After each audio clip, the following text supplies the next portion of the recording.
Welcome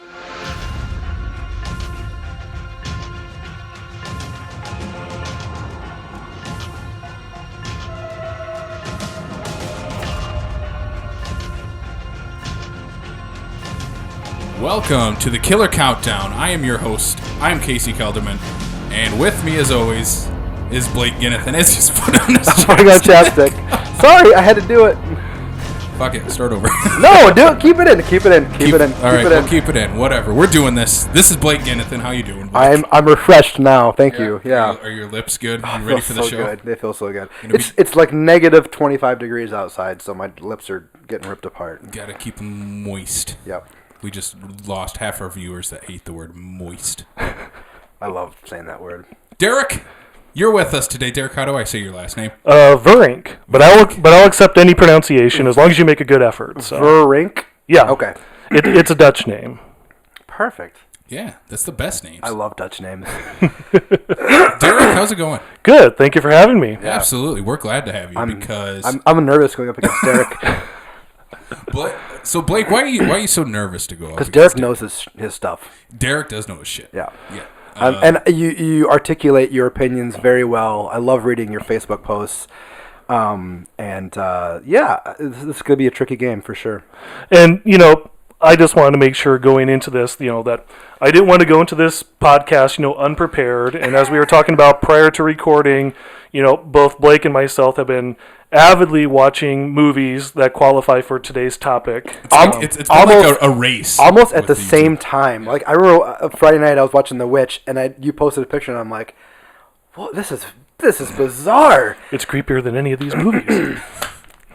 So we are doing A24 movies. Casey, what's it called? I will let you say it. Okay, it's A20 horror. I'm not in love with it, but I like you don't love it? I don't love it. Okay. A24. A24? Yeah. A24. I don't know. Derrick, what do you think? Neither. I think just saying it straightforward would be appropriate in this case. Okay. Okay. We'll keep it classy like A24 movies. A24 horror movies this week. There's about a dozen or so movies we had in the running, just about 12 or 15-ish. I think I ended up watching, let me count my cards here, 13 or so for this all told. When we first started discussing this topic in DMs prior to doing this, I know one of the things that was coming up was the whole, is X a horror movie or not? Right. And I think me and Blake even had a few. And I'm not playing. Casey and I got into it like Wednesday night. Like, well, if this isn't a horror, then this isn't a horror. I think we're talking about a ghost story, and we're just like, well, to me it's not a horror movie, but to you it is. And then you brought up another one, and I'm like, well, it's clearly a horror movie, and you're like, well, is it? And it's like, I guess I don't know. We had this discussion on the last podcast that we just did, where I didn't play one of these movies. Yeah. And I will fully admit, because I was curious where you two were going to land on that particular movie, I avidly listened through that entire episode, even to the climactic twist ending, to see exactly where that would play out, and I found that kind of amusing. So I'm thinking it might pop up today, so we don't need to say where. We'll mitigate it when it comes up, if it comes up. Yeah, the person who did not play said movie is not in this game, so anything's open now. I'm curious. Did it come out this year? Yes. Oh, it's 2019. The 2019 I'm sorry. episode, We recorded 2 that day, so I'm. Is that episode out? The best of the decade. By the time this is out, yes, it is. Okay. Go listen to it. Best of the decade.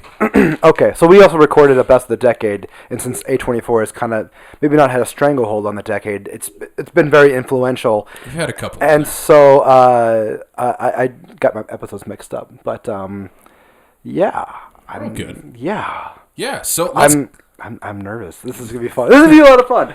I think you're nervous every time you play. I am. Against someone that's not me, because you're like, F Casey. I do. I do love sticking it to you. Yeah, you do. Santa sleigh, baby. That is never forget. I will never forget that. No. So should we get into some recent watches? Did you guys watch anything horror besides A24 movies recently? No. I have.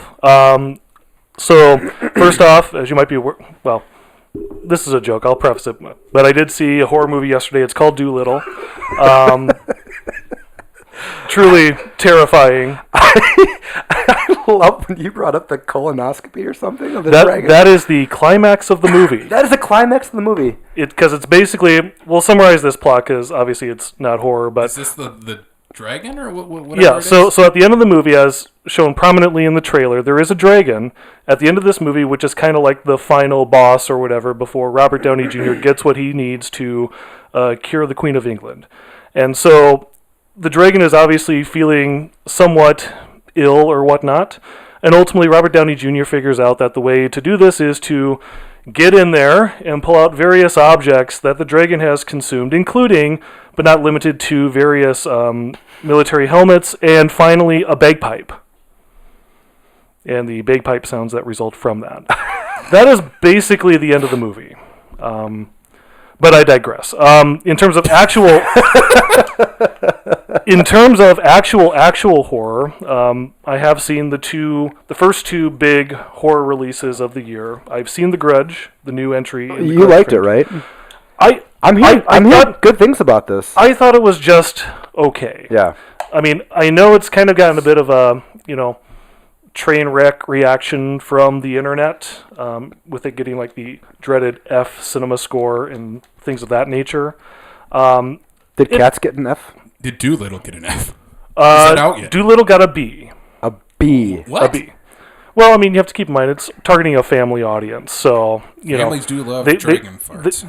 They love the talking CGI animals, and it has plenty of those. But I just thought The Grudge was fine. I mean, you have to understand it's kind of going through the motions of the narrative structure of, the original Grudge movie.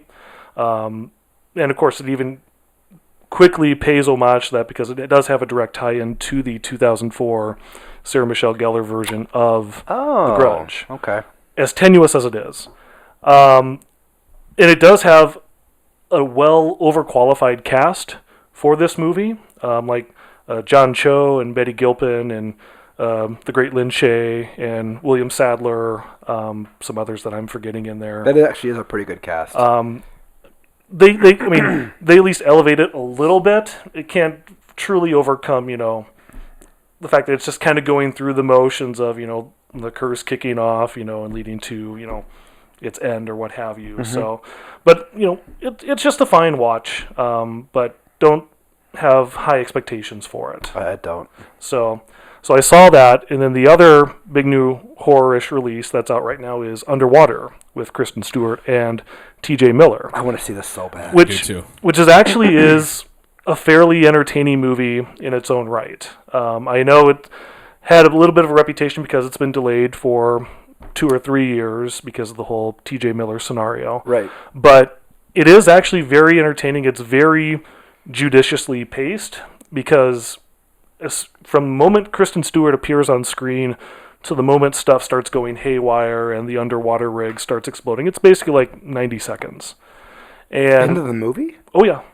There's like a big long credit sequence that's just kind of like newspaper headlines and stuff explaining, the exposition for the movie. Like, we're drilling 6 or 7 miles under the ocean and stuff like that. But once it actually starts getting going, with stuff blowing up and then ultimately creatures showing up to, kill off our crew one by one, it moves at a very fast, very entertaining clip. So that's what I want from a B movie. It's what, a slick and it has 90 minutes long? Something like that? Yeah. With credits, I'm sure. Yeah. And it has Vincent Cassel, who I just adore. Who's just the, the boss. I'm sure he dies 30 minutes in, but I still want to go see gravitas, if you will. Yeah. And it's also fair to mention, I know there's been a lot of comparisons, of Kristen Stewart kind of doing a Ripley-esque turn with this, which, she fares pretty well. Yeah. So I might wait for home video and do like a double feature with like Leviathan or Deep Star 6 or something. The Abyss. No, that would work too, yeah. So... But cool. Did you have any? No. Besides this? I've been trying to get like the decade rewatches done, so that's what I've been. I watched a bunch of A24 and a bunch of decade rewatches. Yep. I had a couple on here. You watched a bunch of Hammer, or not Hammer, but Universal horror. Yeah, I watched a bunch of those because we are going to be doing a big Universal monster movies Killer Countdown and a main show. Wow. We're going to do both. Is there a reason you're hijacking the main show for... This was not my pitch. It was Brian's. Wow. Yeah, so if you don't know, on the main Backlot show, Brian...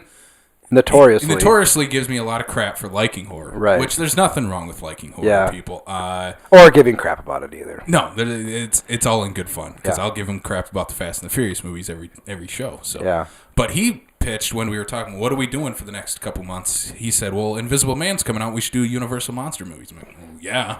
So we are going to be doing the main show. That comes out on a Wednesday. We will be doing the history of Universal Monster movies. Who's good? Is someone coming on for that? We're working on it. Okay. Yeah. My I don't know if I want to play it. I'm figuring that out. So. What do you mean you want to play it? The Killer Count. Oh, I'm talking about the main show. So the main show, we're gonna have 2 guests on for both. But okay. Yeah. So it'll be the same guest for both. Oh. Shows. But you don't know who they are yet. We're working on it. Okay. But we will have 2 guests. They will be talking. We'll talk about the history of it on the main show, and then Killer Countdown will be doing top 8 Universal Monster movies.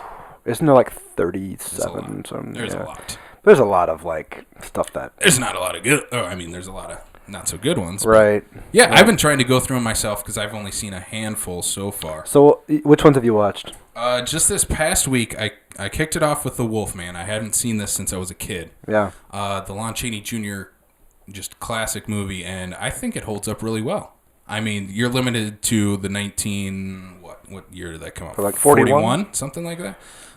To the special effects of the time, but I think the transformation scene it works. I'm a big guy into werewolf transformations. It's a big thing for me when I watch horror movies in general. I just love werewolves, so I thought it was good for 1940s. Lon Chaney Jr. is like he's really charismatic and like you feel bad for the guy when he transforms into the werewolf.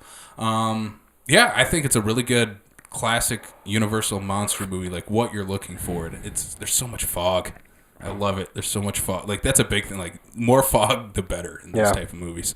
And then I went to Dracula right after that. The original Bela Lugosi film. I didn't love it. Yeah, I didn't love it. I thought a lot of it felt like a stage play, which it was. And they took the director and the actors and everybody from the stage play and made the movie. I didn't love it. Yeah. And then I followed it up with Dracula's Daughter, which I thought was a lot better than this one. And I know I'm probably in the minority on that, but I thought it actually had, filmmaking techniques in it. It had a very interesting story while having no Dracula, like main Bela Lugosi Dracula in the movie. Which came out first?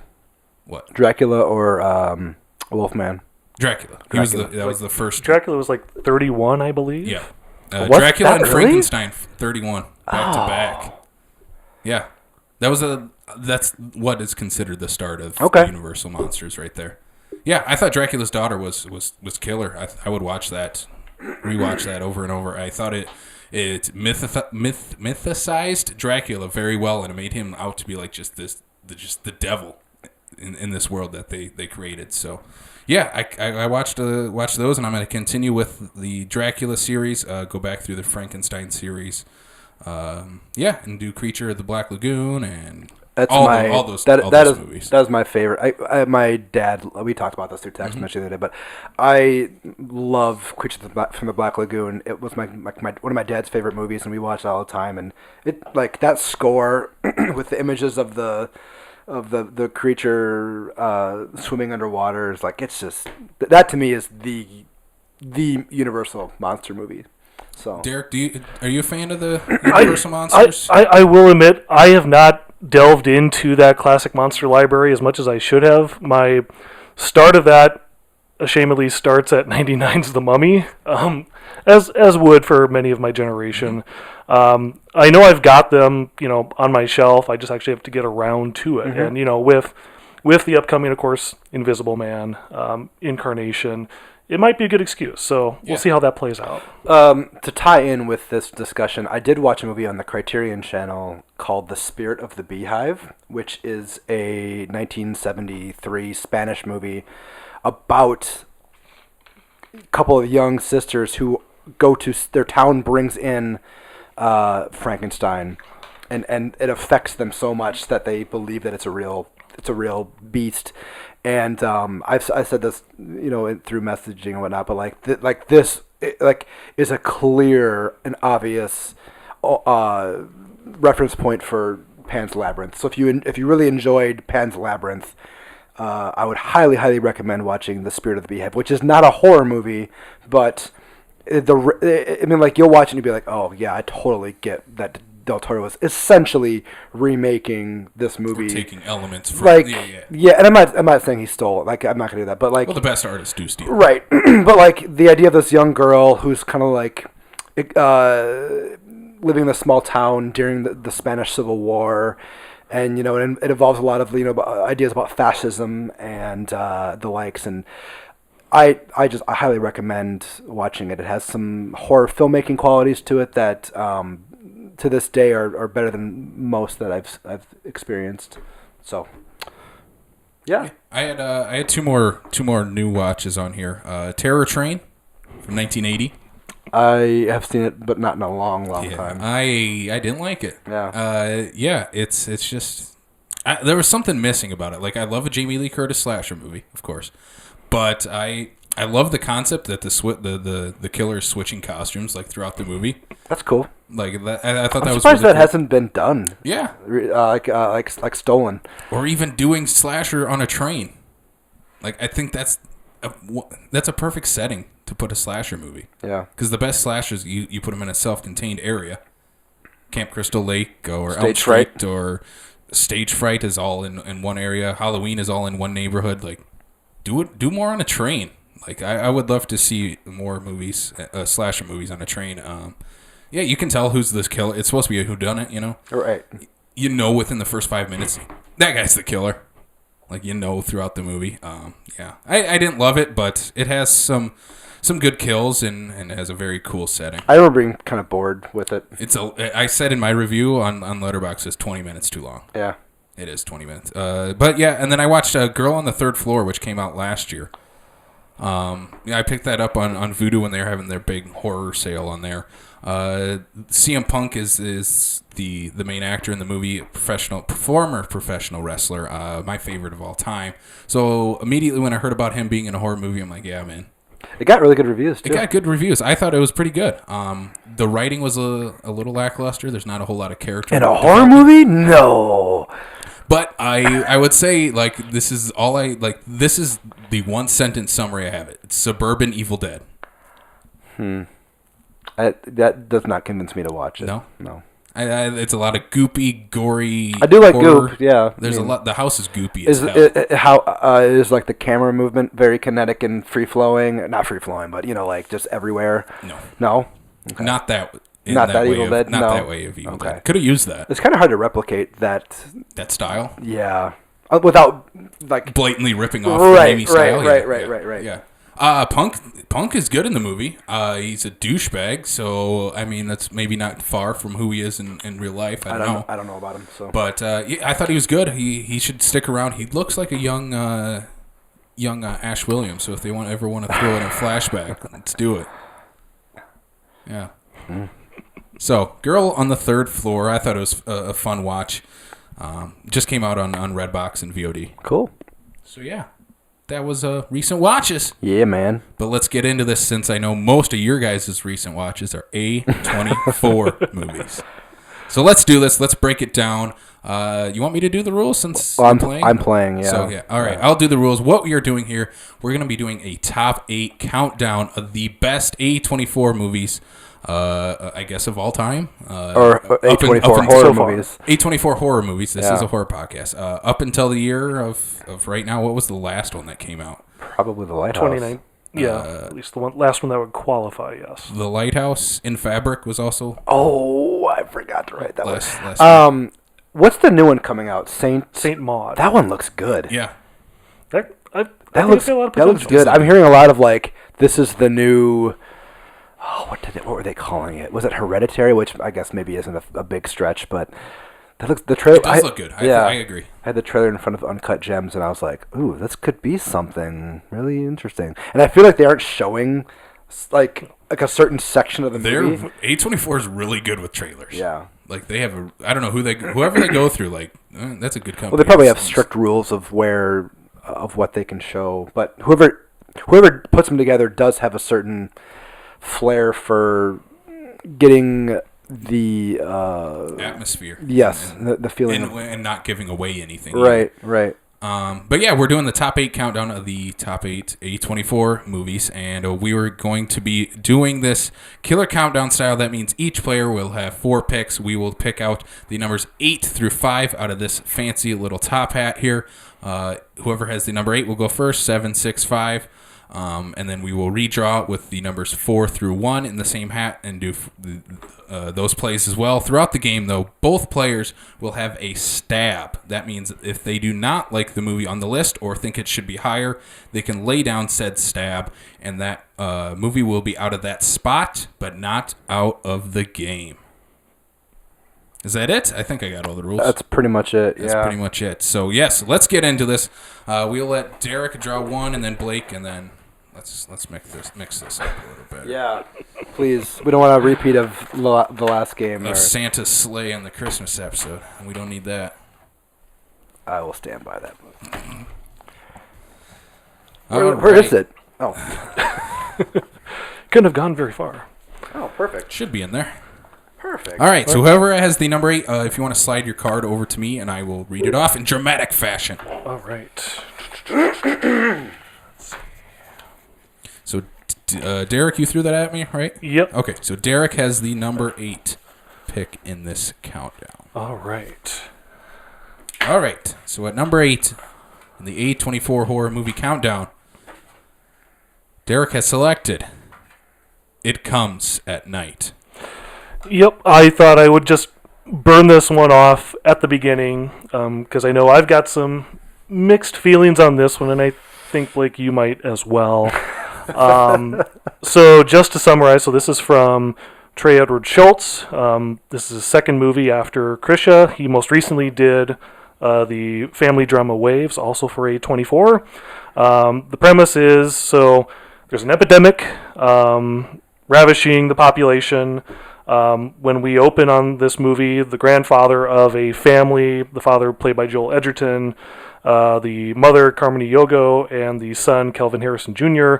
The grandpa has just died, and they're holed up in their home, trying to avoid letting anything in that will potentially infect them with said virus. And then randomly one night, a family breaks into their house. That husband, Christopher Abbott, I believe. Yep. Riley Keough is the wife, and then they've got a little toddler son as well.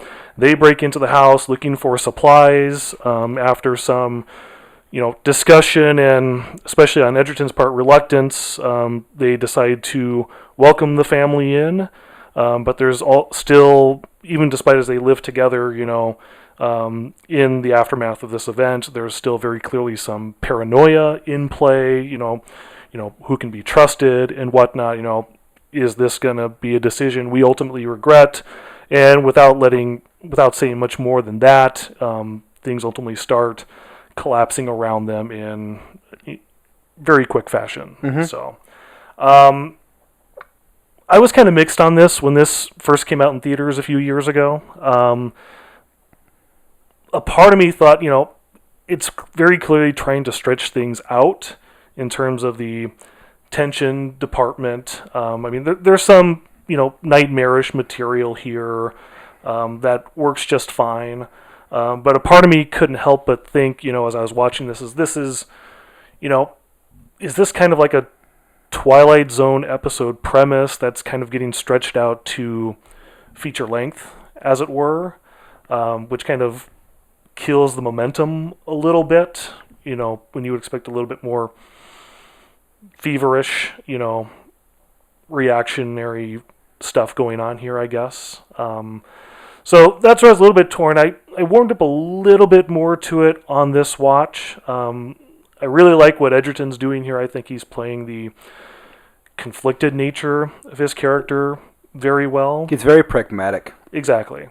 So I did like that. I kind of appreciate a little bit more of the stylistic flair that Schultz throws into here. I didn't really notice it when I was watching it in theaters, but being able to watch it at home and seeing what he's doing, messing around with like the aspect ratio and making it claustrophobic. I actually found an interview where he said, like, for the actual nightmare sequences, it actually goes from 2.35 down to like 2.55 or even 3-1 at one point in the movie, just to make it much more claustrophobic for the audience, which I thought was kind of neat. But at the same time, and maybe this is just it coming on the heels of some of the other movies that we're going to talk about later today. It just felt like a little bit of a letdown. I don't know. So I've seen it twice now. Yep. I thought it was okay the first time, and I liked it more this time. Sure. But I do agree. I think like this, it's only like 89 minutes, but I do think if this was like 75 minutes, it would be lean and mean, and like a really good horror movie. I think, like, out of every movie I've ever seen in terms of, like, an apocalypse, this one really gets the idea of, like, how scary it would be to not be able to trust anybody. Yep. It feels like noises are amplified in this movie to where they're actually, like for example, if someone's, like, picking at a lock, like, that noise is a lot louder, and because it'd be scary to hear that when you're supposedly alone. So I like a lot of that stuff. I love, like the use of natural light. There's no artificial light in the movie. Maybe some flashlights, but sure. When they're in the house, like it just feels like an apocalypse, and it kind of reminds me of Signs in a way, where instead of this big giant story of like how the country or the world's falling apart, it's about a family where the world's falling apart. And yeah, I agree. I think it's a little long, and that hurts it. And maybe like some stuff in the middle could be cut out where like they're bonding, because I guess I didn't need that. Yeah, I think ultimately you're trying to get, maybe it's just me being impatient, but you're kind of trying to get to the conflict of it. Right. Yeah. Yeah. All right, so that's number 8. It Comes at Night. Blake, you have the number 7 pick here. I do. All right, number 7, Blake has selected Robert Eggers' The Witch. Wow. The Witch. I've given this movie 4.5 hours of my life, and I'm never gonna watch this movie again. But the movie's only an hour and a half long. Right. I watched it 3 times. I feel like I've given it a fair shake. All right, I should probably explain what the movie's about. The movie's about this family in the 1600s, somewhere around there. They decide that they're living in this village, and they decide that they want, I believe, religious freedom. Yeah. And so I think they kind of get kicked out, right? Well, the movie makes that kind of unclear. At least from my rewatch, it kind of seemed like, especially the moment where the father's kind of talking outside to himself or like praying to God or whatever, and he's talking basically about like how his pride kind of got the best of him. It's almost like he chose to take his family out. And he definitely like is like, this is a mistake. We need to go back at some point in the movie. So so they decided to leave and started their own life out near some woods. And soon enough, some nefarious things start happening. The youngest, the baby is stolen, and in a terrific scene, where they're playing peekaboo. And then one by one, this family is getting picked off by a witch nearby. This movie does nothing for me at all. I sit there and it's on, and people are probably wondering why I'm playing it, but I do think this movie has touched a nerve within the zeitgeist of horror, and so I think it should be on the list. But this is for me like nowhere near like A24's best when it comes to horror movies. I take it you disagree with me on this. Yeah, a little bit. So sell me on what you enjoy about it. I guess the first thing is kind of the atmosphere and vibe that Eggers sets up here. The old-timey dialogue, the these and thous and whatnots, especially as it's coming out of the actors. That's why I especially like the dad, Ralph Inerson's performance. He's great, yeah. Because he really sells, the conviction of that dialogue. It's just, exciting to listen to. As a quick sidebar, so yesterday when I was viewing Doolittle, there's a very brief moment at the very beginning where like there's this kid, he's hunting with his father, and the father starts speaking, and I'm like, I know that voice. That's the dad from The Witch, because I of course had watched that for this podcast the night before, and it's like, right. Oh, those dulcet tones. Oh, that's so great. So I have a quick sidebar from your sidebar. Yeah. When I went to Spain a couple of years ago, and while my wife and I, we were just chilling out in our hotel room, they have like an American Pickers type show in England, and so we got English TV there.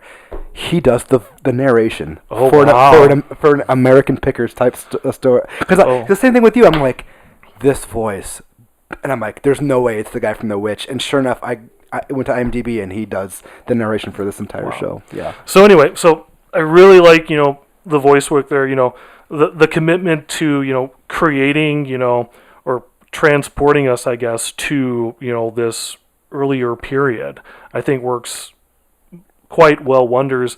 I think the characters are very well sketched out, especially on the rewatch, where you kind of realize, where each character is coming from, like the mother, for example, we're like, very much, committed to the religious cause, as soon as the baby disappears, she's like, constantly, praying, like, make sure this baby doesn't go to hell, make sure this baby doesn't go to hell, et cetera, and, creating that conflict, between the two in terms of, was this decision that we made the right choice after all?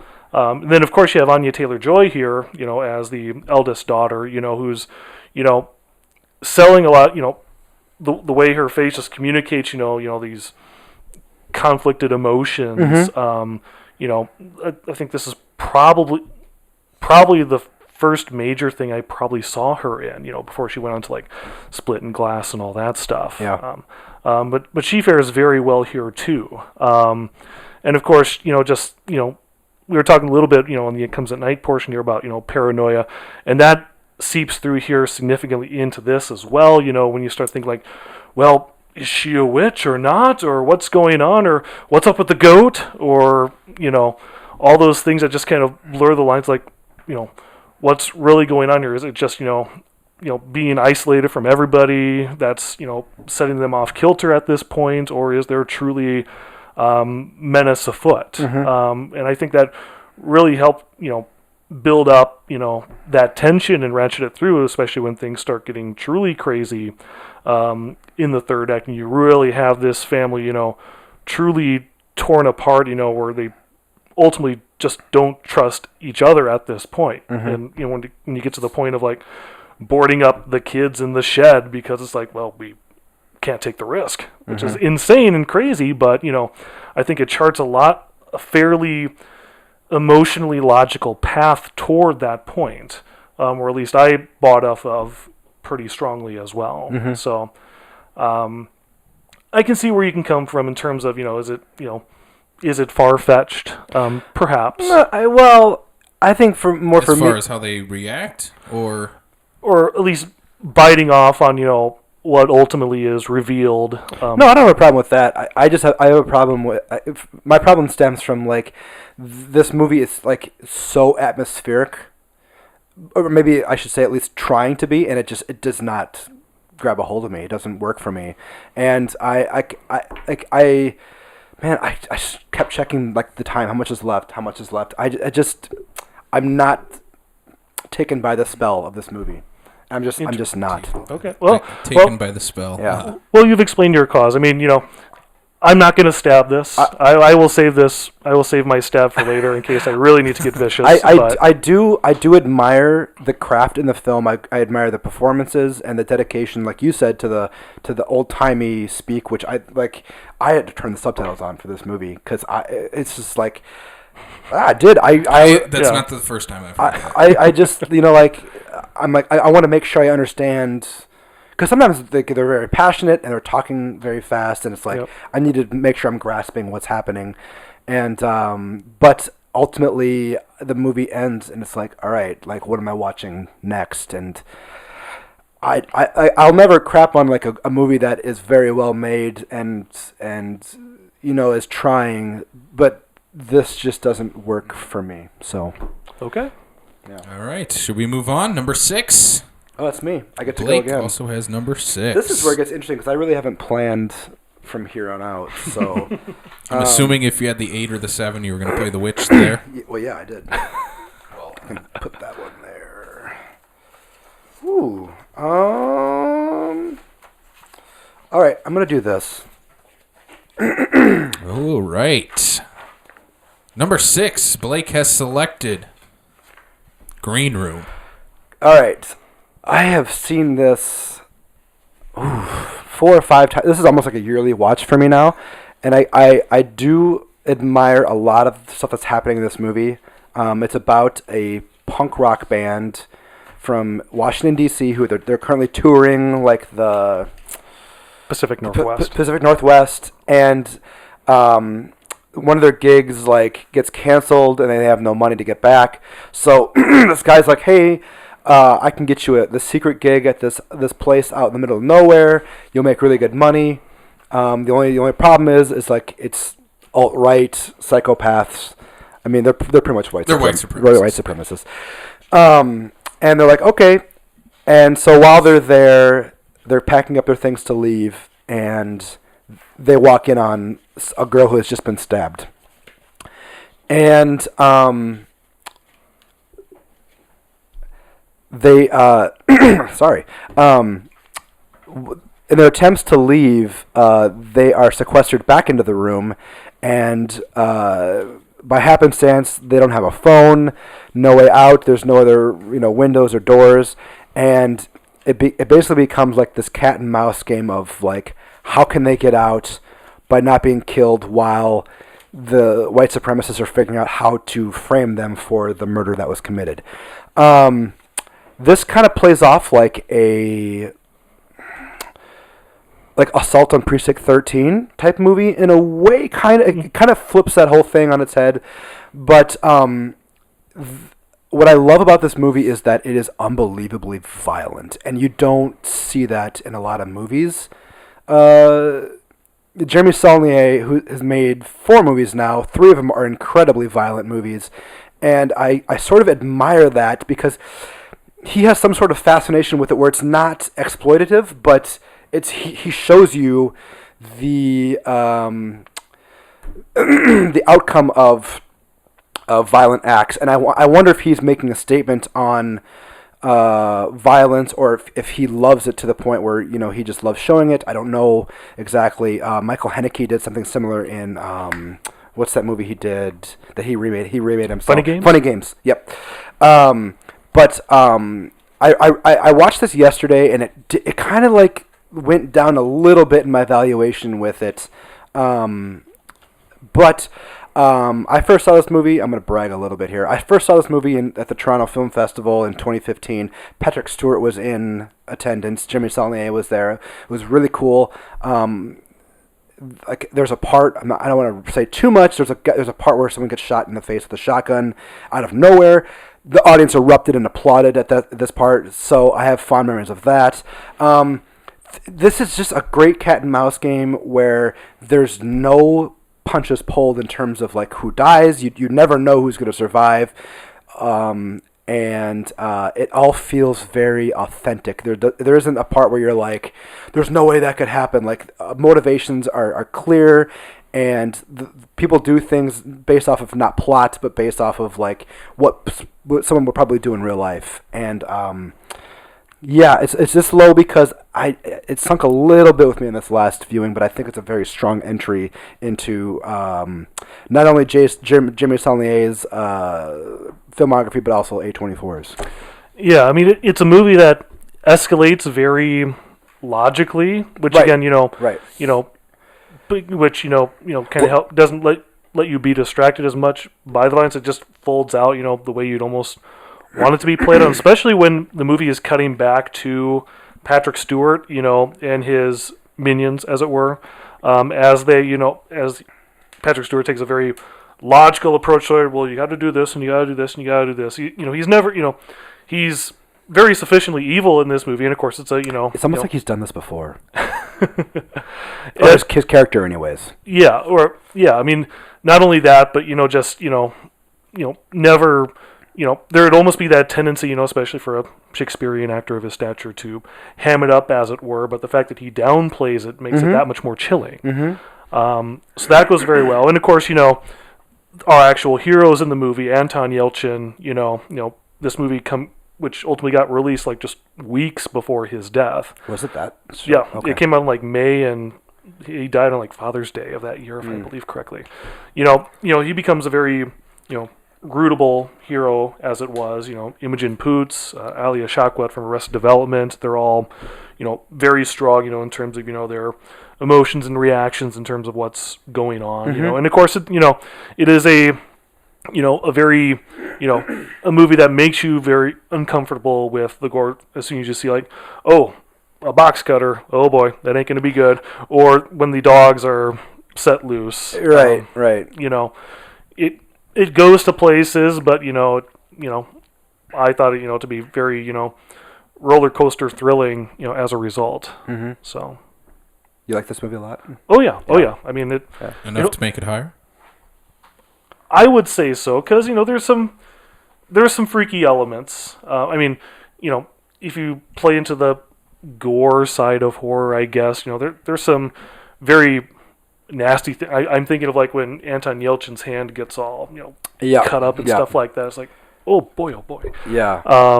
And the box cutter scene, of course, is anything with the dogs in this movie. So I've seen this movie like 5 or 6 times, and I'm not kidding. When that box cutter scene happened yesterday, I literally was like, oh, and I don't know why. It still gets me. I think it's just with much ease she does it. She's just like, I'm just doing this, and like there's no like sound effects. It's just like it happens. His body just splits open, but yeah, I really like Green Room a lot. Yeah, I'm surprised it's this. I like others more. It's here. Interesting. So it's up to you if you want to move it higher. Derrick. No, it's fine. I mean, I think I've got more in play that I want to root for prominently. You made mention in our actual meetups where you're like, I have hot takes. So I cannot wait to hear those. Yes. So and those are still coming. Okay. Those are still coming. So. All right. Ready for number 6? Blake has played Green Room. Moving on to number 5 with Derrick's next selection. Derrick has selected The Killing of a Sacred Deer. Oh, interesting. Yes. So this is from Yorgos Lanthimos, who most of you know for his recent Oscar favorite, The Favorite, or for his deliciously black comedy, The Lobster, also an A24 release. The premise here, so Colin Farrell is a cardiologist at a hospital. His wife is Nicole Kidman, and he's got 2 teenaged kids living in a fancy suburban house or whatnot. But as the movie starts out, we find that Colin Farrell is hanging out outside of work with this kid named Martin. And the movie just kind of drops into it, doesn't make it clear right offhand why Colin Farrell is hanging out with this kid in the first place. When we first see him, he's giving the kid a fancy watch. A lot of discussion made up about that. Ultimately, it's revealed, we find out that Colin Farrell's kind of had some personal troubles, mostly related around alcoholism. And we find out ultimately that there is a deeper connection between Colin Farrell and Martin because Martin's father was a patient of Dr. Farrell's. Then ultimately, said father ultimately died on the operating table, a fact that's attributed ultimately to Farrell's alcoholism. And so ultimately, the movie is kind of shrouded in mystery for the beginning half of it, but ultimately it's revealed ultimately that it's kind of an eye for an eye situation. And I should also mention Martin is also trying to ingratiate himself into this family more and more, stopping by their house, dating Farrell's eldest daughter, kind of getting, trying to meet up with him outside of work, even though, hasn't been invited or anything like that. And ultimately it's revealed that ultimately as penance, as it were, for the death of Martin's father, Martin is passing on a message to Colin Farrell that he has to kill one of his family members, otherwise they will all die very long, tortured, horrible deaths involving paralysis and starvation. Bleeding out of the eyes. Yes. So I made the case, this is actually a first-time watch for me as part of this. Okay. I had always wanted to get around to it because, again, I don't know why I never got around to it other than the fact that maybe just because I never got to Sioux Falls Theater. That probably is why. But I really loved The Lobster because it's, in a way, it's kind of horrific in terms of how it approaches, modern romance, as it were, and kind of the societal pressure, to be in a relationship. Mm-hmm. But here he's basically going full tilt, toward horror here. Yeah.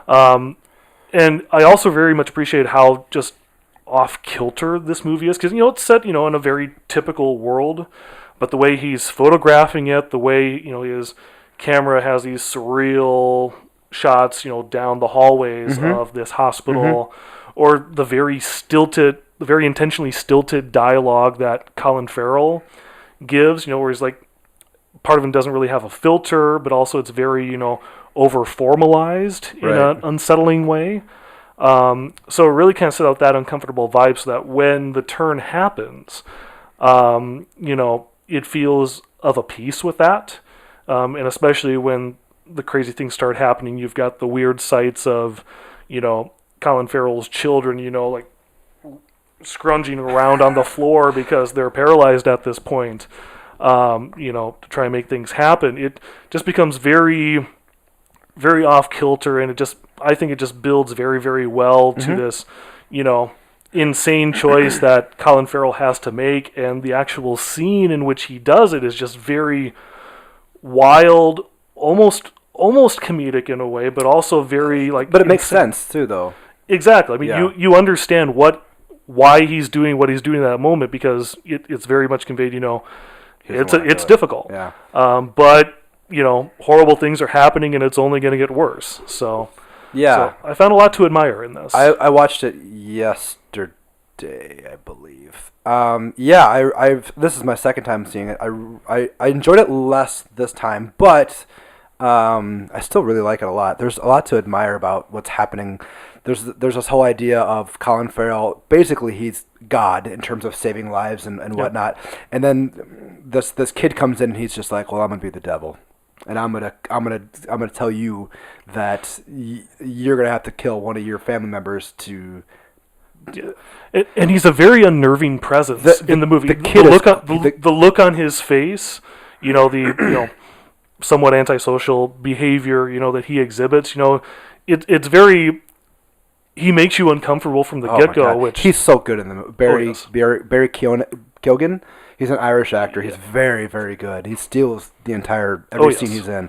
The scene where he's eating spaghetti before school and telling Nicole Kidman, like, yeah, I think your dad, your husband loves my mom, and they're gonna get married, and sorry, spaghetti. Like, oh, I didn't realize like my dad ate spaghetti like that. Like, it's just like he has no scruples in terms of what he's doing. Yeah, or just the insane, or for example, the scene where Colin Farrell comes over, and Alicia Silverstone's there as the mom, and it's obviously a very sadistic trying to fix them up together scene, but it's still just very unnerving in that respect. Yeah, Lanthimos is very good at making you laugh while being very uncomfortable, and this movie is filled with it. And, it's a good movie. Yeah. All right, that's number 5? Yeah, 5. Killing of the Sacred Deer. That has been our bottom 4 picks. Let's move on to our top 4 here. How are we feeling about the list so far? I think it's fine. I mean, I know. I tend to do that to some people, so. I know going into this, a part of us was like, are we going to have enough to fill this out? And, I think we'll get there. Because I definitely know 3 for sure that are definitely going on this list in the second half. That's for sure. Ooh, here we go. All right, I'm ready for these hot takes, too. All right, number 4, Derek does have the number 4 pick. Well, I might as well go for the hot take or one of the hot takes right now, because I think we just got to start doing a barn burner here. All right, number 4. Derek has selected Hereditary.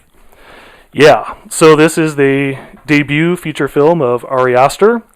It centers around another suburban family. The father, Gabriel Byrne, the wife, Toni Collette, the son, Alex Wolff from the Jumanji movies, in a very non-Jumanji-esque turn. From the Naked Brothers band.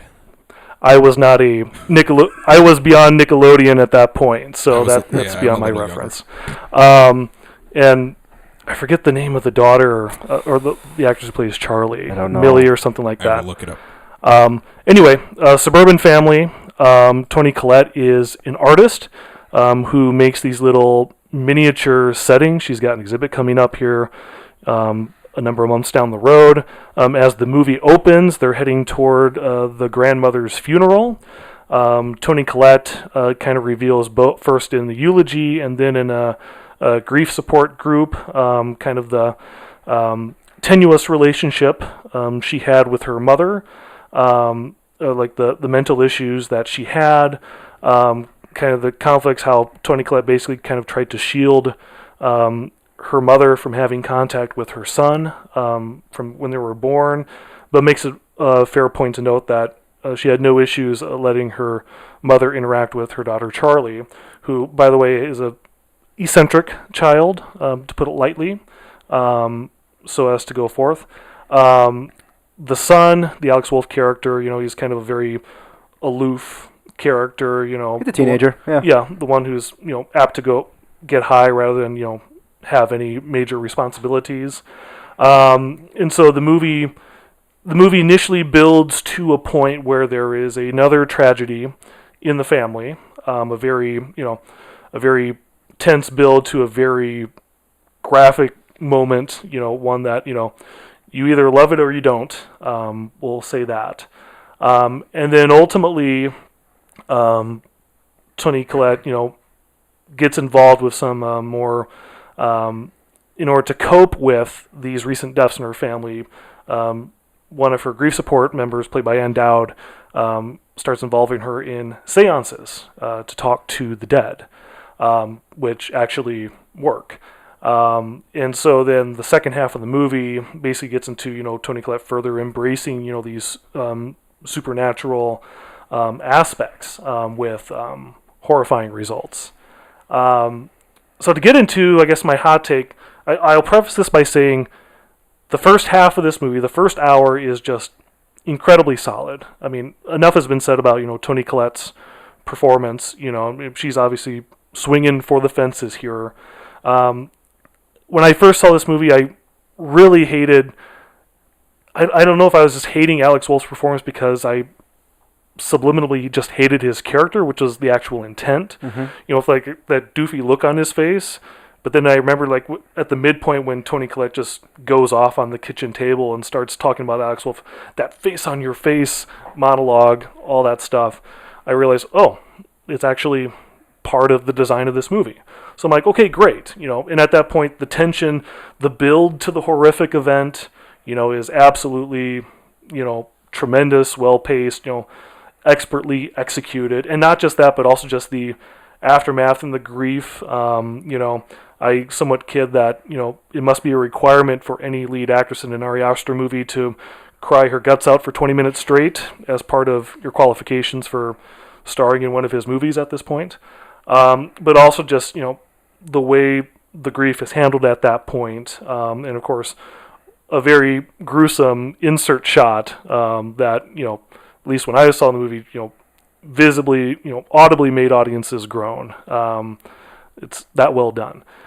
My issue with the movie is that pretty much from the point when Ann Dowd runs down Toni Collette in the parking lot and starts talking about the seance, my fear is, what I didn't like is that the first half of this movie was very much setting up this very specific, unique tone, this very unique approach toward, creating this sort of domestic horror, if you will. And the second half of this movie, I think, just kind of, even though it, as you ultimately find, it is kind of logistical to the plot, but I think it just kind of gets in steers into very typical supernatural horror tones, to when you're getting the point to like, and I find it kind of funny, especially because I noticed this time around, the dialogue in the second half of the movie is almost talking to the audience. For example, when Ann Dowd is first talking about the seance of Toni Collette, and she's saying, I know what you're thinking, I know, but you got to trust me on this. And then later on, when Toni Collette comes home to do the seance with her family, and she's telling Gabriel Byrne, I know this sounds ridiculous, but you've just got to trust me on this, all right? And I thought that was kind of trying to talk to the audience at that point, too. It's because you almost get the feeling like, we've seen this before. And it ultimately is getting to points like, oh, Toni Collette is crawling around the roof, the walls of the house. Mm-hmm. It just felt kind of, at least in my mind, a bit of a downturn from the promise that first hour set up, as it were. And that's just the thing that's kind of rubbed me the wrong way about this movie kind of from the get-go. Is just, I think it just starts out so strongly and so uniquely that, again, even though it's very, and I can't fully disqualify it because the movie is very much calling this out as part of, this is what it's trying to do. It's a movie about grief, and so there's going to be a lot of death and supernatural elements to it. So you can't necessarily discredit that, but I just felt it was kind of going for cheap scares at the end of it. Okay. Yeah, that makes sense. I mean, if I had the 4 spot, I think I would have played this here. So okay. I'm okay with this. I think I like it more than you, and I enjoy it going off the rails because I feel like it earns. I feel like it ratchets up the suspense enough at certain points to where it doesn't feel like it goes too far over. But I can see why you would think that. Like it definitely is like hinting at so much, like bad things, and then it instead of like dipping its toe in, it's just like it pushes the audience into the pool full on, and so I can see it. I just think it's done so well that I enjoy it more than you do. And to be fair, there's still a lot that I like about it. I mentioned, the performances. The cinematography is excellent here as well. It's very, precise. The production design's great too. Yeah, I mean, just, there's a lot more going on here, than you would think at first sight, for what is, a family domestic horror movie. But, it is, in many ways it is skillfully done, despite my misgivings. So. Cool. All right. Should we move on? I'm ready. All right. Hail Payman. Let's move on to number 3. What'd you say? I said Hail Payman. I'm more of a Black Phillip guy. Sorry. All right. I just gave away my card. That's right. Number 3. Blake has selected Robert Eggers' The Lighthouse. Yes. This is a terrific movie. As you found out earlier, I'm not a big fan of The Witch, his first movie, but I'm a huge fan of The Lighthouse. It's a simple story. It's about 2 men who are I don't know what year, late 1800s, I believe, or early 1900s. They are tasked with watching over a lighthouse on the off the coast of New England for 6 weeks, I believe, 2 months, something like that. And slowly they start to lose their minds, or maybe they don't. I don't know. But I think what we can talk about mainly is just like how this movie was made in terms of aesthetics.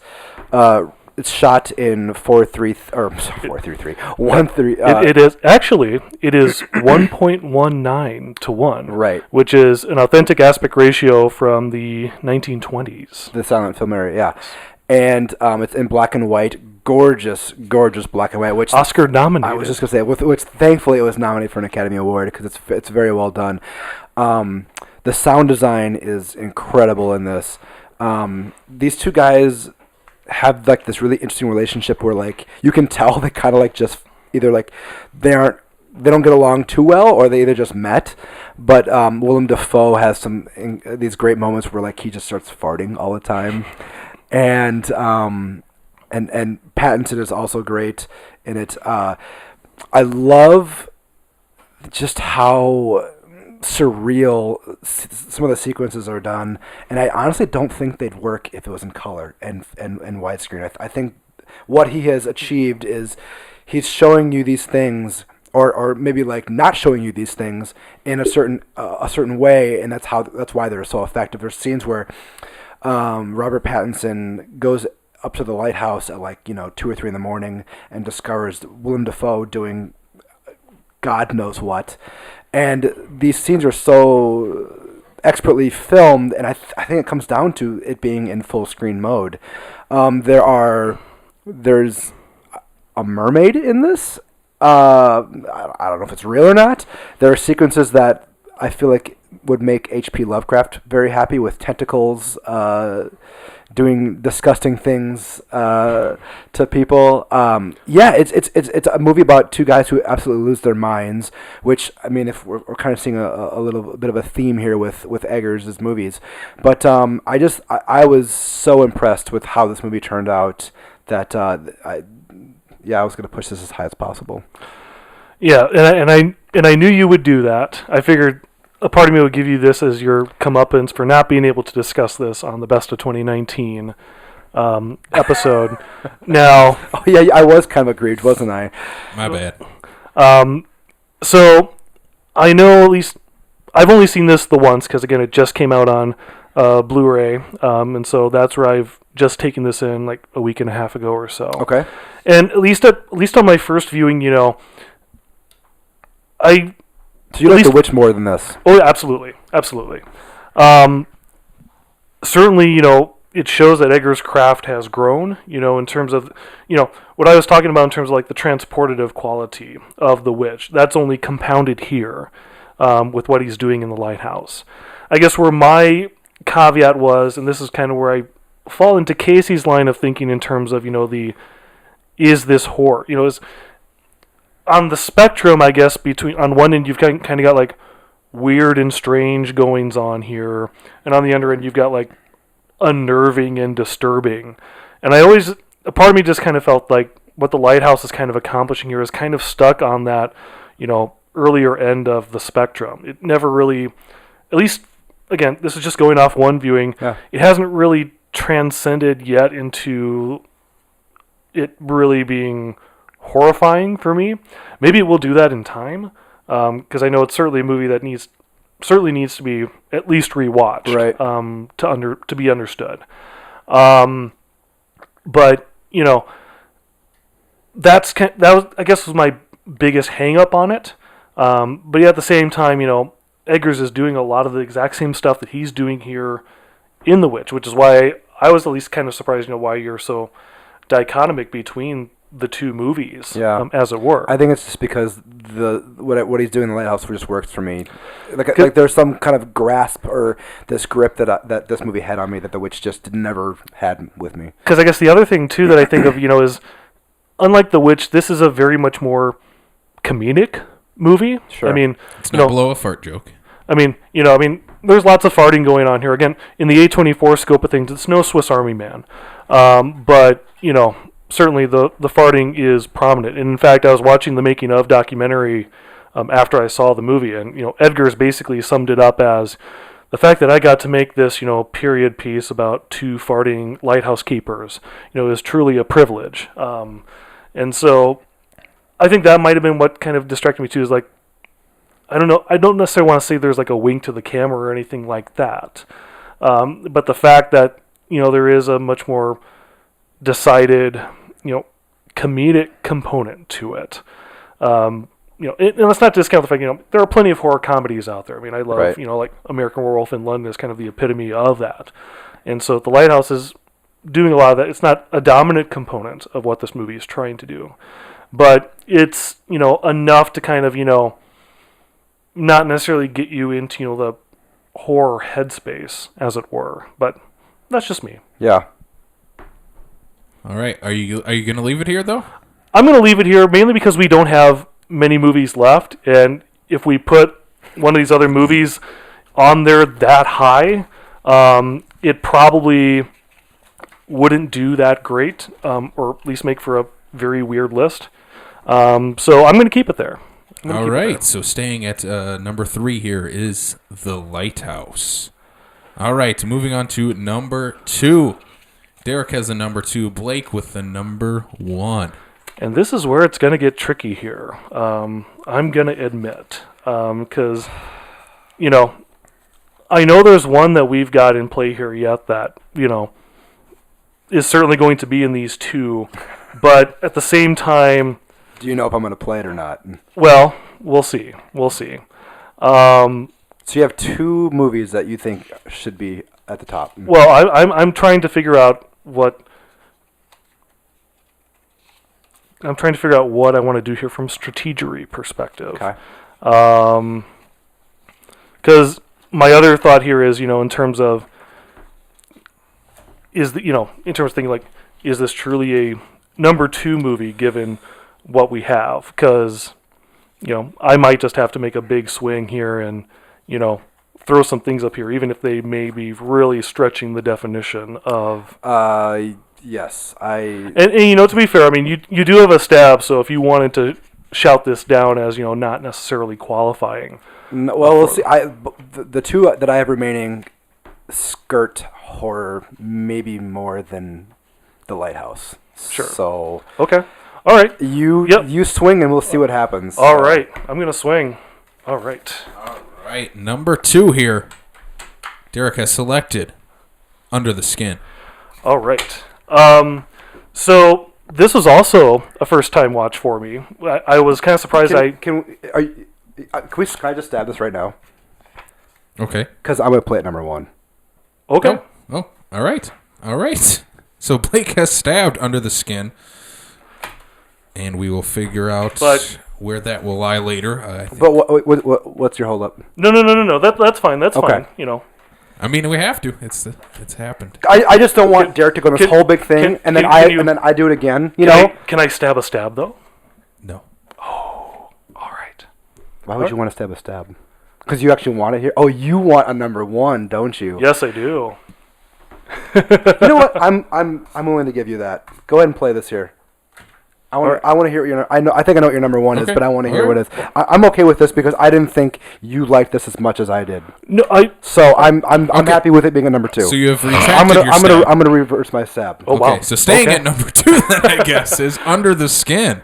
All right, go ahead. All right, so this is from Jonathan Glazer, music video director of late, who also did the crime movie Sexy Beast. This stars Scarlett Johansson as an alien who has descended upon Scotland, right? Edinburgh, yep. Yeah. Or one of the two, Glasgow or Edinburgh. Yeah. Yep. So she's descended there. As the movie picks up, we see her basically take the clothes off of a deceased corpse and starts driving this van. I actually think she's still alive. Oh, really? Well, there's a shot in the scene where a tear comes out of her eye. I presume she was dead, but of course we don't know that. Yeah, right, right. Shrouded in mystery. Anyway, she's given this van, so she's driving down the streets, basically pulling over and trying to talk to any man she comes into contact with. And the movie takes its very leisurely time here, trying to get to the point. It's very much just like her interacting with these folks, and a lot of this is basically just candid camera stuff, improvisation of Scarlett Johansson actually doing. These are real men who she's talking to, yeah. But ultimately, as we find out, she's ultimately looking for men to basically lure back to her mysterious lair, with the promise of mating. But as we find, ultimately, as we see here multiple times in this movie, they disrobe, she's walking backwards and she's luring the man toward her. Ultimately we see the man is descending into this mysterious pool of black goo, to basically serve as a fuel of some sort. If I'm, or do we? I saw it as like fast food for them. Sure. Did you say what she was at the beginning? She's an alien. Yeah. I said Scarlett Johansson plays an alien. Okay, I'm sorry. Okay. So ultimately, the movie kind of goes through several cycles of this. Yeah, they reveal a new piece with each guy she brings back. Yes. So that basically composes the first half of the movie, and then ultimately, Scarlett Johansson, ultimately develops, an affinity for humanity, if you want to kind of put in the big picture scope of things. She picks up, for example, a young disfigured man, who kind of escapes, her usual, goo process. And that doesn't sit very well with the powers that be, and especially the fleet of vicious motorcyclists who are determined to keep her on her mission and doing what she needs to do for their racist purposes. So anyway, I know this is kind of can be one of those kind of first things where, does it skirt horror or not, but certainly that first hour, the way it builds that tension and dread in terms of where is this going and then where it is going, especially the way, as you mentioned, the way it parcels out, what this process is or what's going on to make you like, oh my goodness, did not expect that. Yeah, and then the ultimate reveal scene too is terrifying. Oh, absolutely. It's, Glazer, he's known for his imagery. I know in my oodles of DVD boxes, I've got a collection of his music videos that he did from way back when. And he's very visionary in that aspect, and this is a fairly low budget movie, but what he is able to accomplish in terms of the visuals, like the stark, white room, where Scarlett is dressing at the very beginning, or, the all pitch black room where you can't tell any rational amount of space in there. Yeah. What he's able to achieve in that regard, given that low budget, is actually quite extraordinary, especially leading to, those final visuals, which, very unnerving in that respect. And that's, where I can kind of qualify that, as being worthy of this list, at least in that respect. Oh, I clearly love it too. I don't think I enjoy watching the movie, but I cannot stop thinking about this whenever I watch it. Like, in the moments after, there's days where I just go by and I think about it, and then I'll read some list where someone talks about the movie, and then I'll just have all the images stuck in my head for days. And so for me, this is one of the films of the decade. Like, easily, this is the achievement like that Jonathan Glazer has here. Like, this is like, and I'm going to say this, and you might disagree, this is like Stanley Kubrick. I can see that level of filmmaking. Yeah, I mean, Jonathan Glazer just, I don't know, he just has these ideas, these images, and his ability to make them work within this plot is just like you said, the scenes where like she's in an all white room, or the guy's walking into the black goop and he slowly disappears, or when you find out what happens to these guys when they're floating and the skin, like the skin floating is just like, oh my God, I can't even. Ooh. And like the opening where like you're kind of seeing the evolution of, I think, Scarlett Johansson coming to Earth. I don't know what's happening there, but like there's all kinds of other sequences. You didn't even bring up the scene on the beach, which is terrifying as a parent. When the kid's crying, when the baby's crying and she kills the parents. And she leaves the kid on the beach for the waves. And just how long they let that play out with the crying. Oh, my God. And there's just so many images that, like, this is going to be, like, really, like, true, like, uppity of me to say. But, like for me, this is, like, why I watch movies. There's scenes where, like, winds are whipping off the beach. And, like, what they're, like, with the soundtrack and the images you see of like the wind snarling up against the mountains. There's a scene where there's a forest and Jonathan Glazer like imposes Johansson sleeping on. Oh yeah, and like just that the trees moving. There's so much going on in this movie with so, like you said, so little. That like to me this is just one of the achievements of the decade, like easily. I'm very happy that you like it as much as I do, or maybe like maybe a little less, but yeah, I love this movie so much. So like this is one of the picks where like for me it was kind of like like it skirts horror, but there's enough here that like really like keeps me up at night, especially being a new parent now. Sure. That scene on the beach like is hard, very, very hard to watch. But yeah, I love this movie so much. It's so well done, and I'm at a loss for words. All right, so let's count this down, and then I have to write one down because I don't want this being number one. Oh, all right. Yeah. Oh, all right. While you're doing that, I will count down where we are on the list. I'm not going to hide it from Derek because I'm pretty sure he knows what it's going to be. Okay. All right, so at number 8, It Comes at Night. Number 7, The Witch. Number 6, Green Room. Number 5, Killing of the Sacred Deer. Number 4, Hereditary. Number 3, The Lighthouse. Number 2, Under the Skin. And number 1, A24 movie. Horror movie. Ari Aster's Midsummer. Is this your number 1? I would say so at this point, yes. Okay.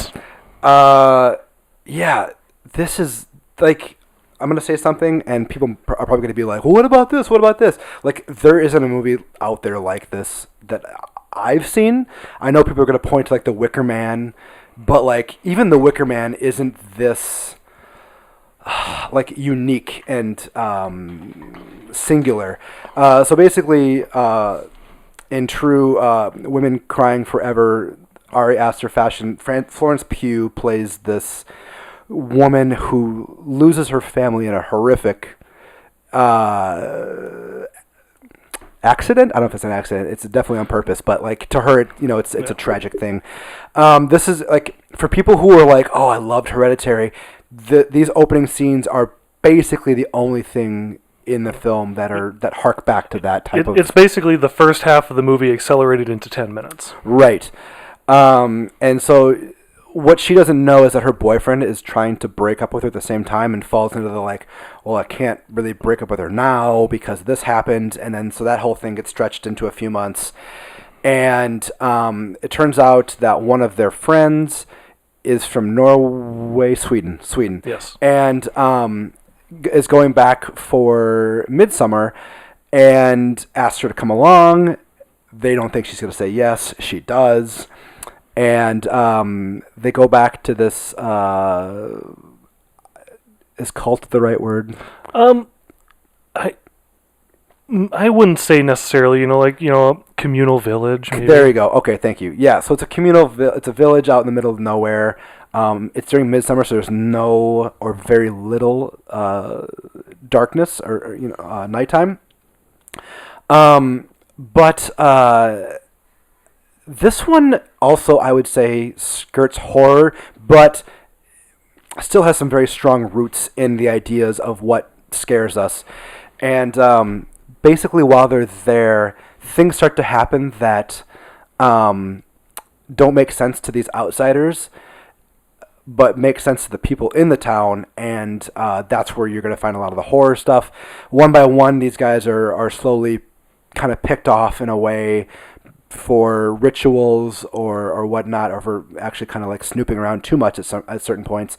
My only complaint is that maybe it's too long, which is funny because they released a 15-hour director's cut a couple months later. I'll let Derek speak about the director's cut because I have not seen it, but it's a little long for me. But at the same time, the idea that there is like this trance-like thing happening on the audience. I think it's happening on the characters, but it's very much like this idea of like being on drugs is also influencing the audience. I also don't mind that it's a little long because it's like a bad trip in a way. Yeah. I really love how bonkers this movie gets, and maybe the steps taken to get to its bonky ending are a little bit more earned here than they are in Hereditary. Like, it doesn't feel out of place here. Yeah, I mean, it does lay it out, and especially in the director's cut where they kind of reveal like how one of the deaths that occur off screen occurs, for example. It kind of it very much lays down logistical fashion of like this is the traditions that this festival is based on. In order to get to this, you have to have these many deaths and so on and so forth. So yeah, I really love this movie. I saw this 3 times in theaters, including driving all the way down to Sioux City to see the director's cut of this, which I wouldn't have done if I didn't appreciate the theatrical cut as much as I did. And there's just so I find this very rewatchable because there's always a lot of new stuff to observe in this movie. What I love, there's one sequence where the camera is like following these characters, and it literally goes by like a row of blankets, and the entire plot's laid out for you on these blankets. Oh, absolutely. And I love that it's like, yep, I'm pretty sure that's gonna happen. And it all happens. And absolutely, I love that, like, either like willingness to be like, I don't care, or like I'm gonna literally put it in front of your face, and if you don't get it, then that's your fault. I mean, you have to admire a movie that's laying out its rules and then saying, here we're playing and abiding exactly by them. So right. So there's that. I mean, there's a lot that I appreciate of this movie. A lot has been said about Florence Pugh. I mean, obviously she had a very big 2019 Oscar worthy, in my opinion. Here. Yeah, I mean, I knew, this was kind of my one big hope, was that if there was any justice in the world, she would be up there for, Best Actress. She has her supporting actress consolation for Little Women, in that place. She cries a lot in this movie. Oh yeah, I mean, it is a very, it's a very demanding role. Very. Right at the outset with the crime, but just seeing, how, she casually, throws things off, or deals with, whatever inconvenience her boyfriend is presenting with her at any given moment, or what have you. It's a very visually rich movie. You mentioned, there are these occasional, like trippy visuals where like the images starts distorting, or I know there's been enough mentioned about like hidden images in the trees as well to add to that. Yep.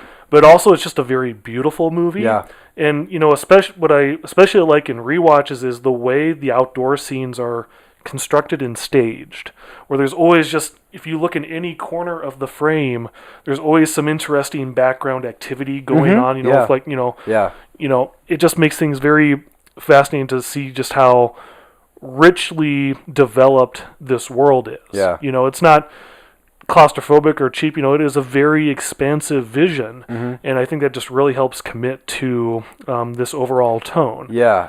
And on top of that, I find, this movie has its share of humor as well, but I think it's done in a very pointed approach, especially to point out, like, look at these American tourists, out of their element, and really leaning into, especially as we look into the other characters, like how Jack Raynor's character, who we haven't even really talked about much yet, but has a very tricky role in this movie, trying to basically be the bad boyfriend, but kind of show his... Is he bad? Well, it's very conflicted the way you can read into that. I know when I was listening to... I forget what I was listening to. I think it was one of my other podcasts. But they threw out the word lazy for him, in terms of, how he's trying to basically skirt by with like, hey, I'm going to do my thesis on the same thing your thesis is about. Yeah. And I've already talked to everybody and gotten all the claims, so you're kind of screwed. Sorry. I meant in terms of like being a boyfriend. Is he a bad boyfriend? The fact, the movie lays into, like how he's just, how he's just stringing this along. They mentioned they mentioned they've been together for almost 4 years at this point. But the way they kind of tell it is like, you really don't want to be in this relationship anymore, yet he just kind of, lets it, string along for that. And ultimately, the where the movie heads toward in terms of, how committed he is, although that might be the drugs talking, of course. Right. But, it gets kind of vicious there, subtly as well. And of course, they're just, the share of, I guess what might be at this point, very horrific imagery. This movie, we were talking about how, this movie kind of gets some horror out right at the beginning, but there is a build toward, an event midway involving the cliff. Right. It's, not played as much because it's just kind of letting the event play out, and then when you realize what it all is in service of, and the way that Ari Aster really makes it unflinching, and some would even say over the top when it gets to that point. It's kind of alters and changes the course for the rest of this movie and kind of sets up the whole, uncomfortability with it, and, really starts kind of doing the picking off one by one, as it were. And that's not to discredit the other things that are going on here. I really love Will Poulter in this movie. Wow. I hate him. Well, you're supposed to hate him. Right. But you're right. But I think, like, it might be a little too jokey. I can see that. At least, he's playing, his ignorance, I do want to say, when I say I hate him, I hate the character. Yeah.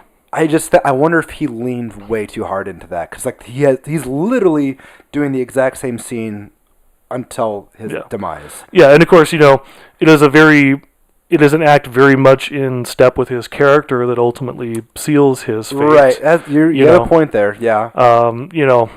A move that only a movie like this could pull off. But also just the way it keeps building through these rituals and events, even when you're seeing something as simple as like, the May Queen dance off, as it were, where even though, it's may seem very straightforward, the fact that they still make it very unsettling, with the cinematography, the swirling camera, and especially ultimately once it gets cross-cutting with what's going on with Jack Rayner at this point.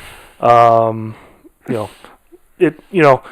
just a very unique alchemy of, events and build, and I was just on board with this from the get-go. In terms of the director's cut, it's mostly grace notes. Again, I think what made the case for me wanting to see it was you want to spend more time in this particular world, and you kind of want to soak it in. And there is certainly more of that, in the cut, which is 24 minutes longer. There is actually one additional ritual in the movie. It's at night. It's the only village nighttime sequence of note in the movie. And I'd be curious what your take is on it, because it ultimately involves, a riverbed and a child. Jeez. Put me through that again, huh? Yeah, I want to see it. So maybe I'll have to borrow from you sometime. I don't have it yet. It's still only digital, at least in the U.S. It is. I wonder if it was Corey who ordered it. He imported it. Okay, yeah. He imported it. But I find a lot to admire in this movie, and I find it to be very rewatchable in that regard, just to find new nooks and crannies. Production design, costume design, the sets are incredible in this movie. Yeah. That house they sleep in, that building they sleep in, it's like the detail. And I don't know if that's CG or what, if someone actually had to carve or draw all that, but it's so well done. The cinematography, like you said, there's parts where like it looks like they're filming miniatures, just by the types of lenses they're using. It's just like it's a unique vision, and I'm okay with like a filmmaker taking a swing this big as long as it's not boring. Yep. And I was never bored during this movie. Yeah, I mean, even in its base form, it's 2.5 hours, and it does, it require a lot to bite off on. But the fact that at least from my side, I responded to it as much as I did, speaks to how well it uses that time. So yeah. I went with my wife to see this, and we left, and she goes, "Well, I know you liked it." And I'm like, "Yeah." And she goes, "I just never know when I'm going to get with you when I watch a movie with you." And I think that is a great compliment from her. But this movie, yeah, like there's just nothing like. I mean, you can make all the Wicker Man references you want, but this is like nothing like the Wicker Man. No, in its basic idea it is, but like there's so much more happening here in terms of like its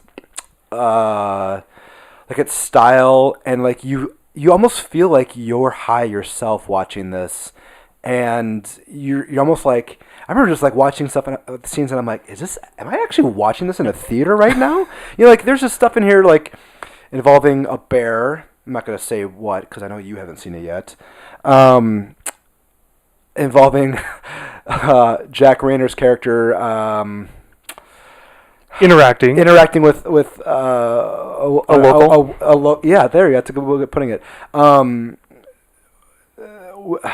there's just like I'm okay with a movie not being perfect as long as it's taking swings, and I'm all here for Midsummer, man. Like this is a wild ride, and I'm glad that Ari Aster has been given like carte blanche to just do his thing, and I'm really excited to see what he does next.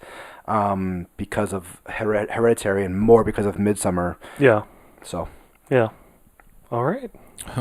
So that is our top 8 list. Let's go to honorable mentions that we got here. Let's see here. I'm just going to throw out a few cards here. let's see here. I'll start with this one that I was kind of surprised by.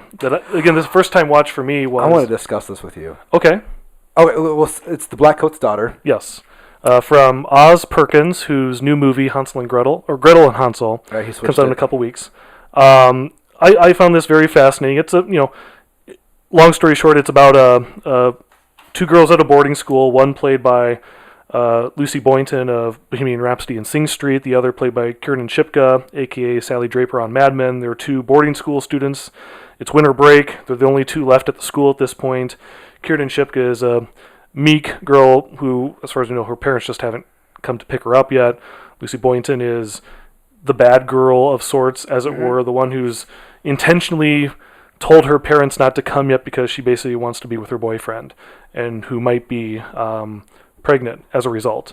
And then we're also following Emma Roberts. She plays a mental house escapee who's barreling toward this school for reasons that we revealed. This is a bit of a surprise for me. I kind of enjoyed, the nonlinear structure, kind of the actresses involved, just kind of it's a small scale movie, and it's got, obviously some narrative tricks up its sleeve, but I thought this was very interesting, as well as some good support from James Remar. James Remar. Lauren Holly from Dumb and Dumber. Is that who that was? Yep. Okay. She plays the mother. This is a very pleasant surprise, and I was kind of surprised to see that this ultimately got dumped on DirecTV after, because this is actually the first movie Oz Perkins made, but this is after, or he made this before I Am the Pretty Young Thing That Lives in the House, but that movie came out first. Yep. But yeah, I was kind of surprised this movie got dumped because it's actually a fairly solid movie, I thought. But okay, I got to brag again. I saw this the day after Green Room in Toronto. Okay. It was called February. Okay, which makes sense because that's when the winter break is. Yep. I did not like it when I saw it, and what didn't help my evaluation of the movie was Oz Perkins was a complete dick. Ooh. During the Q&A afterwards. Interesting. Treated people with very little respect, and I was like, all right, dude, I'm out in your movie. I don't care. So anyway, I wasn't going to watch this for it, but I was like, you know what, I have to do it. I have to get another chance because I could be jaded. I liked it more. I liked it a lot more than the first time. I think I'm still out on it. Terrific atmosphere. Yep. There's a great sound design happening in this movie. Yep. There are scenes that really remind me of David Lynch. Really? There's a scene where Lucy Boynton is going to have her photo taken. Yes. For her class. Yep. And the way the girls are positioned, they're all one's on their phone up against the wall, and the other one's just kind of checking her nails, and the music and the way Boynton is the slow motion galloping through that scene. I was like, oh, this is a total Twin Peaks sequence right here. I like a lot of that. The performances are really good. If a movie is going to play with its the way it's telling the story and being maybe a little esoteric, I need a little bit more to pull me into the plot. And the movie kind of ends. I think the movie gives you everything you need. I still wanted a little more in terms of the ending. It felt a little convenient. Yeah. But it's watching it the second time, I'm really excited to see where Oz Perkins goes next. Yeah. And even after Gretel and Hansel. Yeah, absolutely. Yeah. All right. Speeding through these, this is one that I would ultimately not classify as horror, which is why I didn't play it, but I wanted to see it anyway because I had never gotten around to it. And it was Denis Villeneuve's Enemy, starring Jake Gyllenhaal. So the joke is Jake Gyllenhaal had 3 performances in 2 movies of Denis Villeneuve's in 1 year. Yep. Because he did Prisoners as well. Yeah, this is complicated because not unlike the last movie we discussed, Enemy was filmed before Prisoners, but came out after.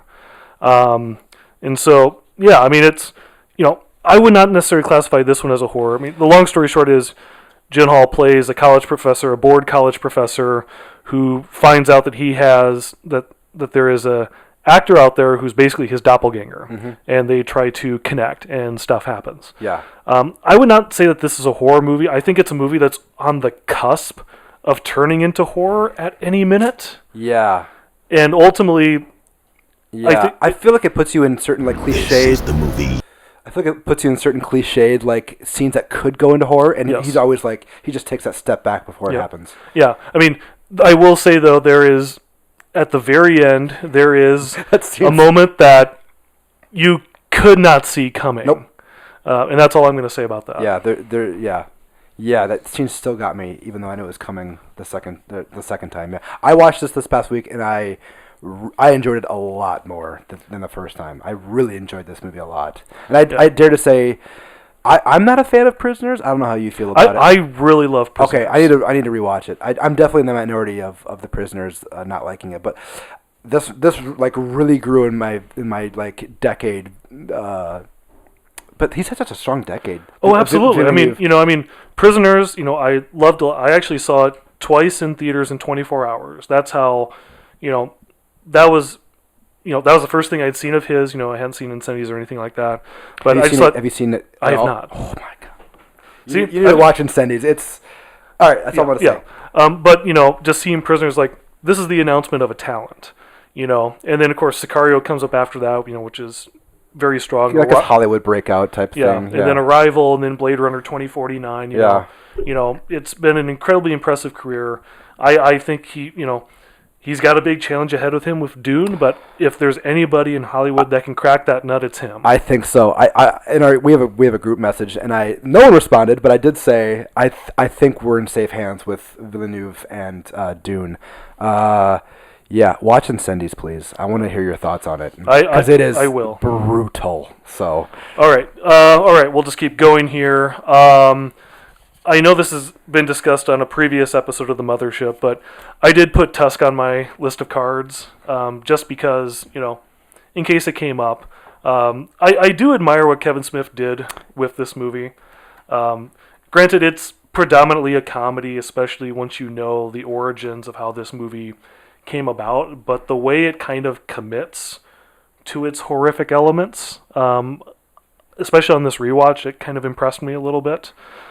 Just the design of, the walrus suit, makeup, Michael Parks' performance, where he just, again, swinging for the fences. Yeah.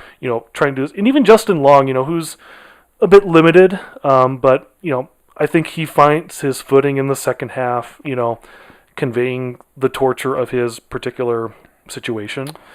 It's a movie that's not for everybody, but there's a part of me that is kind of amused by it, and the fact that it exists in this fashion to begin with. I admire Tusk a lot. My hang up with it is like, I don't feel sorry for Justin Long at all. I mean, he is a horrible person. Yeah. I mean, his character is a horrible person. It's the Hollow Man effect where like Kevin Bacon is just a dick right away. It's like, why do I care if something happens to him? I love where it goes. I felt like when they show what happens, it's like, oh my god, like this is something else. And you're right, Michael Parks is fantastic. I will say there's a cameo. Have you seen Tusk? Mm-hmm. So there's a cameo by a certain Hollywood huge actor that just does not work for me on any level, and I'm pretty sure he shows up in another Kevin Smith movie. Yep, that's right, the next one. Yep. But so that kind of I don't think it works for anyone besides Brian Mensing.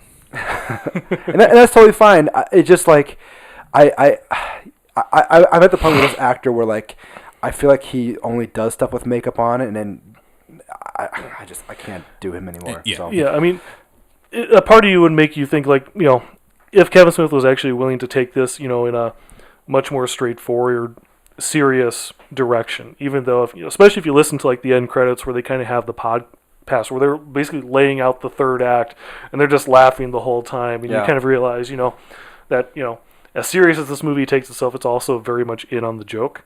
But, you almost want to think, it gives you enough of a curiosity, like if Kevin Smith just wanted to operate in horror for the rest of his career, if he wanted to at least keep making stuff, he could do it. And I would actually be a little bit curious to see, if he would actually venture into that area. So, but we'll see. What do we got for the last couple here?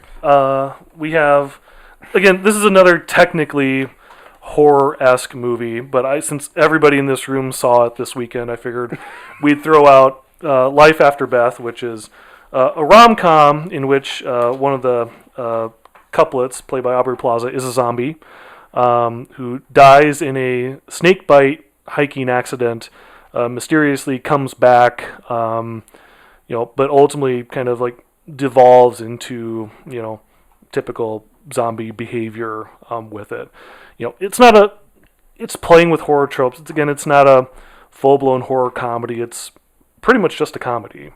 But I do admire some of the performances. I mean, Aubrey Plaza is probably one of only a handful of actresses who could pull off this tone.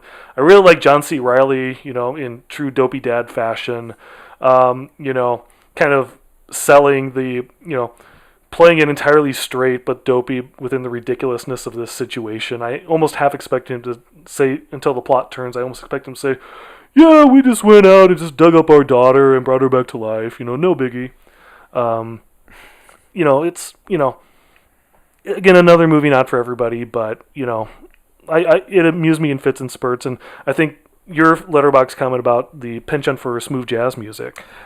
So I also had this on subtitles on because my daughter was in the room and she was making noise. So the reason why that was my review is because it popped up so many times at the end where it just said smooth jazz music. It is literally and I think that's the joke though too. Also, it is. I mean, as more and more people start showing up, and that is literally the soundtrack for the entire second half of this movie. Right. So yeah, it's worth a watch. It's actually got a very stacked cast, more than I thought. I didn't realize Anna Kendrick was in it, or other figures of that nature. So it was amusing. Yeah. And then the only other one I had, which I watched this morning only because I know you had watched it, was The Monster. And it was not worth your time, was it?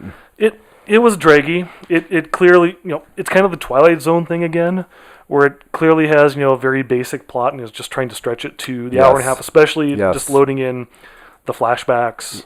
It's just too. I didn't like it. So, but I had Climax, which is the newest Gaspar Noé experience. Like with a lot of movies here, it really skirts horror. Like what is defined as horror. And it's just basically about a bunch of dancers who find this abandoned school out in the middle of nowhere, and they just dance.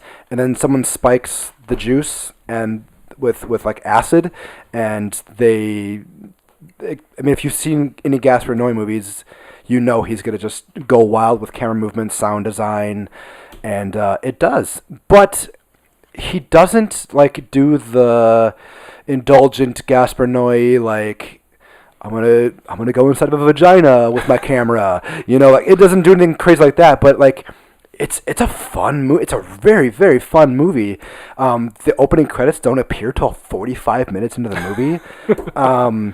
There's all kinds of great dance music in it, and then the last 15, 20 minutes, the camera's flipped upside down, and where this orgy is taking place, but because of the position of the camera, it looks like they're all on the ceiling.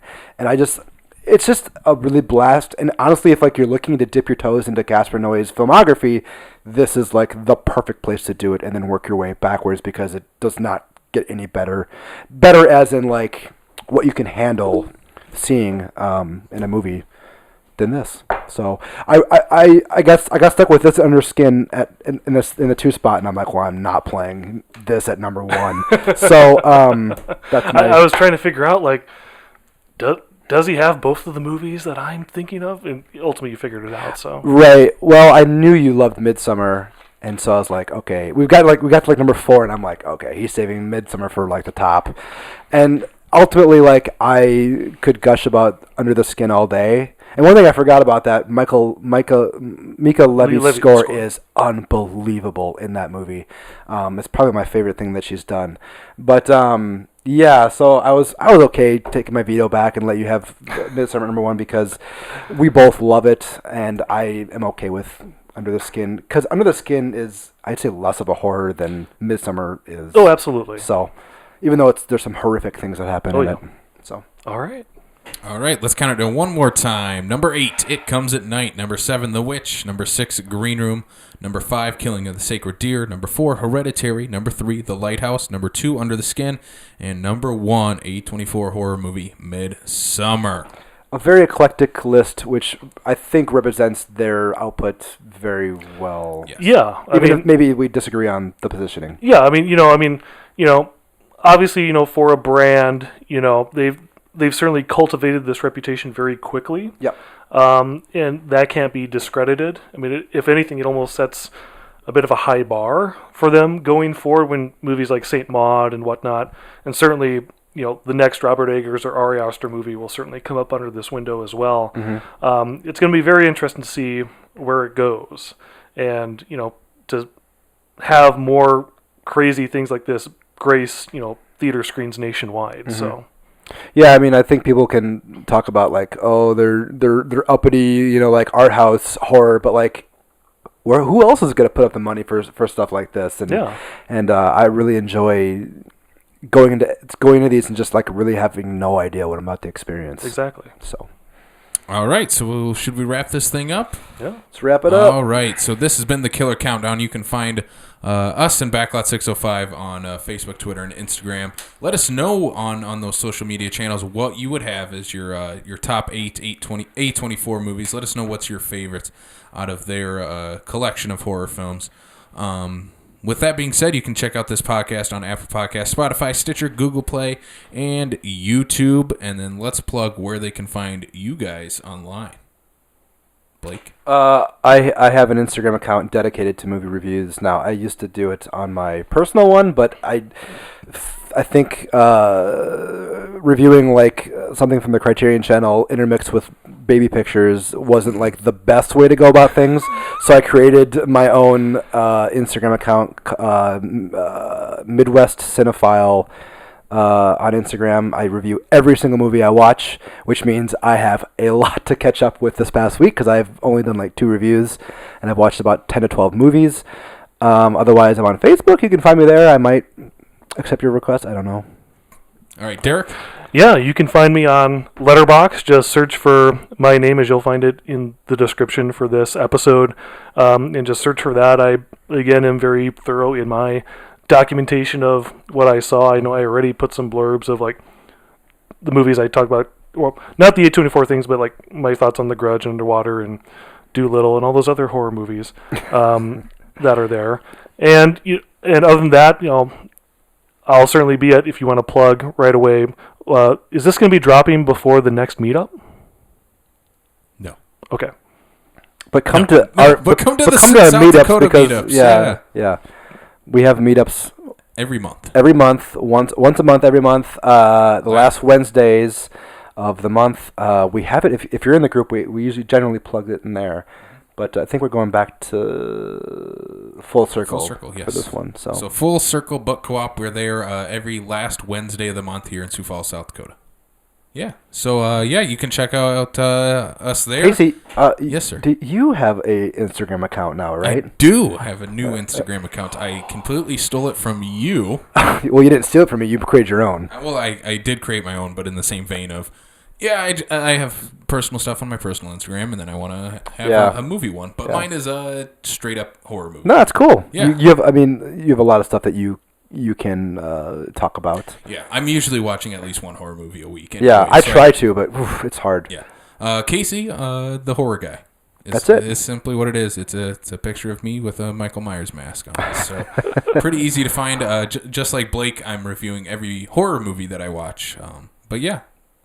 And you have little things about the stuff you own, right? You can do little posts about like... Yeah, I'll do some posts about, I guess even what's in the Backlot 605 studio. I'll do some pics of all the horror goodies that I have sitting in this office. You've got a couple of things you can... Just a few. Yeah, very cool. All right, check that out there. And this has been the Killer Countdown, and thank you all once again for listening, and we'll see you next time.